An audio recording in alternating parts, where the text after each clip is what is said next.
warahmatullahi wabarakatuh. Halo semuanya, perkenalkan nama saya Ali Karina Putri. Saya dari Prodi Ekonomi Syariah dengan NIM 12392200076 Fakultas Ekonomi dan Bisnis Islam, Universitas Islam Negeri Sunan Gunung Jati, Bandung. Di video kali ini, saya akan menjelaskan secara singkat materi tentang filsafat ekonomi syariah dari awal hingga akhir pembelajaran di semester ini. Nah, untuk pembahasan pertama yaitu apa itu ekonomi. Ekonomi dalam bahasa Yunani disebut dengan oikonomia, dibagi menjadi dua yaitu ada oikos, rumah tangga, dan nomos yaitu aturan. Setelah itu ada ilmu. Ilmu disebut dengan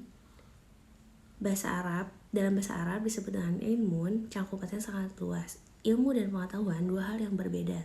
Pengetahuan adalah segala informasi yang kita ketahui atau kumpulan pengetahuan yang dikumpulkan secara sistematis. Nah, untuk segala macam ilmu pengetahuan disebut juga dengan filsafat. Filsafat atau falsafah sinonim dari al-hakim yaitu kebijaksanaan. Dalam bahasa Yunani disebut philos yaitu cinta dan nomos yaitu kebijaksanaan. Kedua ini berbicara tentang entitas. Entitas disebut dengan keberadaan. Ada juga tentang ontologi, ilmu tentang sesuatu yang ada berupa fisik dan material. Dan ada juga epistemologi yaitu ilmu tentang cara mengetahui. Dan setelah itu, filsafat juga disebut dengan sumber daya di semua ilmu. Nah, di sini juga saya akan menjelaskan apa itu fisiokratisme. Fisiokratisme adalah sebuah aliran pemikiran ekonomi yang berkembang di Prancis pada abad ke-18 yang dipelopori oleh Francois Quesnay dan sekelompok ekonom lainnya yang dikenal sebagai fisiokrat. Berikut adalah penjelasan lengkap tentang fisiokratisme. Yang pertama, ada latar belakang dan konteks sejarah. Dalam periode sejarah, fisiokratisme muncul pada pertengahan abad ke-18, khususnya antara tahun 1756 dan 1776. Lingkungan sosial dan ekonomi saat itu, Prancis mengalami berbagai masalah ekonomi dan sosial, termasuk ketidakadilan dalam sistem perpajakan dan ketidakefisienan ekonomi agraris. Yang kedua, ada konsep utama fisiokratisme, laissez-faire. Salah satu prinsip dasar fisiokrat adalah laissez-faire, yang berarti pemerintah harus membiarkan ekonomi berjalan dengan sendirinya tanpa campur tangan. Sektor pertanian sebagai sumber kekayaan. Fisiokrat meyakini bahwa pertanian adalah salah satu-satunya sumber kekayaan nyata, dan mereka menganggap sektor ini sebagai yang paling produktif. Tableau économique.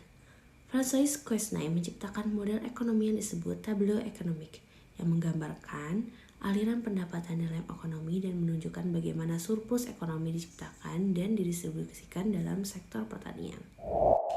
Nah, di sini juga saya akan menjelaskan siapa itu Adam Smith. Adam Smith lahir pada 5 Juni tahun 1723 di Kirkcaldy, Skotlandia. Beliau seorang filsuf ekonomi, dikenal sebagai bapak ekonomi politik. Karyanya yang disebut dengan The Wealth of Nations yaitu mempengaruhi pemikiran ekonomi modern. Konsep dasar teori Adam Smith yaitu ada spesialisasi tenaga kerja, prinsip tangan tak terlihat, dan teori nilai tenaga kerja. Ada juga teori simpati pemikiran Adam Smith. Yang pertama ada empati manusia dan teori masyarakat adil. Nah, sekarang saya akan menjelaskan siapa itu John Stuart Mill. John Stuart Mill adalah seorang filsuf dan ekonom Inggris yang terkenal dengan kontribusinya terhadap teori utilitarianisme.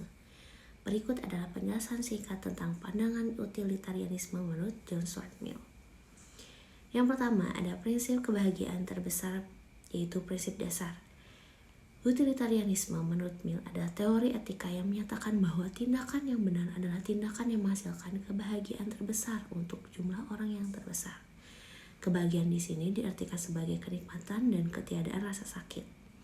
Yang kedua ada kesenangan kualitatif. Jenis kesenangan. Mill membedakan antara kesenangan yang lebih tinggi atau higher pleasures dan kesenangan yang lebih rendah atau lower pleasures. Kesenangan yang lebih tinggi melibatkan aktivitas intelektual dan moral seperti membaca, seni, dan pendidikan, sementara kesenangan yang lebih rendah bersifat fisik dan sensual. Setelah itu ada preferensi.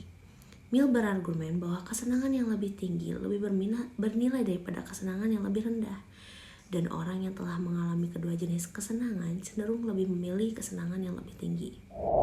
Setelah itu ada penjelasan utilitarianisme tindakan dengan utilitarianisme aturan. Utilitarianisme tindakan menilai setiap tindakan secara individual berdasarkan beberapa banyak kebahagiaan atau penderitaan yang dihasilkannya. Dan utilitarianisme aturan yaitu menilai tindakan berdasarkan aturan yang jika diikuti secara umum akan menghasilkan kebahagiaan terbesar. Mill lebih mendukung pendekatan ini karena aturan yang baik cenderung memaksimalkan kebahagiaan dalam jangka panjang. Nah, sekarang saya akan menjelaskan siapa itu Karl Marx. Karl Marx adalah seorang filsuf dan ekonom Jerman yang dikenal karena kritiknya terhadap kapitalisme dan gagasannya tentang komunisme. Berikut adalah penjelasan singkat tentang pendapat-pendapat utamanya. Yang pertama, ada materialisme historis, sejarah sebagai pertarungan kelas. Marx berpendapat bahwa sejarah manusia adalah sejarah perjuangan kelas, yaitu konflik antara kelas yang berkuasa, disebut bourgeoisie, dan kelas yang tertindas, disebut proletariat. Determinisme ekonomi. Menurutnya, struktur ekonomi masyarakat menentukan struktur sosial, politik, dan ideologi. Yang kedua ada tentang teori nilai kerja. Nilai barang yang Karl Marx mengadopsi teori nilai kerja yang menyatakan bahwa nilai barang ditentukan oleh jumlah kerja yang diperlukan untuk memproduksinya. Ada surplus value, yaitu nilai lebih. Kapitalis mengeksploitasi pekerja dengan mengambil nilai lebih yang dihasilkan oleh tenaga kerja, yaitu selisih antara nilai barang yang dihasilkan dan upah yang dibayarkan. Nilai suatu komoditas ditentukan oleh jumlah tenaga kerja yang diperlukan untuk memproduksinya. Nilai sebuah produk juga berasal dari usaha para pekerja yang terlibat dalam produksi tersebut. Inti dari pemikiran Karl Marx adalah nilai lebih yang terjadi ketika pekerja menghasilkan lebih banyak nilai daripada upah. Kapitalisme menghasilkan ketidaksetaraan karena nilai lebih yang diambil oleh pemilik modal, dan penciptaan nilai ekonomi terjadi melalui kerja keras pekerja. Teori Karl Marx mencakup pemberikan tentang bagaimana masyarakat dibagi menjadi kelas sosial berdasarkan hubungan ekonomi dan kekuasaan, yang bagaimana menjadi dasar dari perubahan sosial dan politik. Setelah itu ada ruang lingkup filsafat. Ruang lingkup filsafat mencakup berbagai bidang yang menyelidiki pertanyaan-pertanyaan mendasar tentang kehidupan, pengetahuan, moralitas, eksistensi, dan realitas. Berikut adalah penjelasan singkat tentang berbagai cabang dan bidang utama dalam filsafat. Yang pertama ada metafisika. Definisinya yaitu metafisika adalah cabang filsafat yang mempelajari hakikat, realitas, dan eksistensi. Topik utamanya yaitu ada ontologi, studi tentang keberadaan dan kategori-kategori entitas yang ada kosmologi, studi tentang asal-usul dan struktur alam semesta, dan teologi, studi tentang konsep ketuhanan dan eksistensi Tuhan. Yang kedua ada epistemologi. Definisinya, epistemologi adalah cabang filsafat yang mempelajari hakikat, pengetahuan, keyakinan, dan justifikasi. Topik utamanya yaitu sumber pengetahuan. Ada indera, akal, intuisi, dan pengalaman. Batasan pengetahuan yaitu skeptisisme dan relativisme. Kebenarannya ada teori korespondensi, koherensi, dan pragmatisme. Nah, untuk penjelasan terakhir, saya akan menjelaskan isi dari kandungan Quran Surat Al-Baqarah ayat 30 yang berkaitan dengan filsafat ekonomi syariah, yang berbunyi, A'udzu billahi minasyaitonir rajim. Wa idz qala lil malaikati inni ja'ilun fil ardi khalifah qalu ataj'alu fiha man yufsidu fiha wa yafsiku ad-dima' wa nahnu nusabbihu bihamdika wa nuqaddisu lak qala inni a'lamu ma la ta'lamun.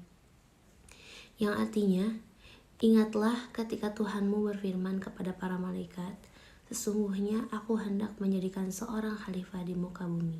Mereka berkata, mengapa engkau hendak menjadikan khalifah di bumi itu orang yang akan membuat kerusakan padanya dan menumpahkan darah? Padahal kami senantiasa bertasbih dengan memuji engkau dan mensucikan engkau. Tuhan berfirman, sesungguhnya aku mengetahui apa yang tidak kamu ketahui. Nah, isi dari Quran Surat Al-Baqarah ayat 30 itu menjelaskan bahwa Allah menjadikan manusia sebagai khalifah di bumi ini untuk mengelola bumi, baik ekonomi konvensional maupun Islam. Hakikatnya adalah kesejahteraan, filosofi ekonomi adalah kebahagiaan. Seseorang tidak akan merasakan bahagia jika dia tidak merasakan kesengsaraan. Bila bencana alam terjadi ketika manusia tidak mengelola bumi dengan baik. Istimewanya, ekonomi Islam adalah kebahagiaan dunia dan akhirat. Apakah kita sebagai khalifah di bumi, sudahkah mengelola bumi dengan baik? Niatkan apapun yang kita lakukan sebagai bentuk ibadah. Hablum minallah. Beramallah atau akhiratmu seolah-olah kamu mati esok hari. Sekian dari apa yang dapat saya sampaikan. Mohon maaf bila ada tutur kata yang kurang berkenan dari penjelasan tentang filsafat ekonomi syariah yang saya sampaikan. Semoga dari apa yang saya sampaikan dapat menambah wawasan dan bermanfaat bagi saya dan kalian semua yang menyaksikan. Saya pamit undur diri. Wabillahi taufiq wal hidayah. Wassalamualaikum warahmatullahi wabarakatuh. Dadah.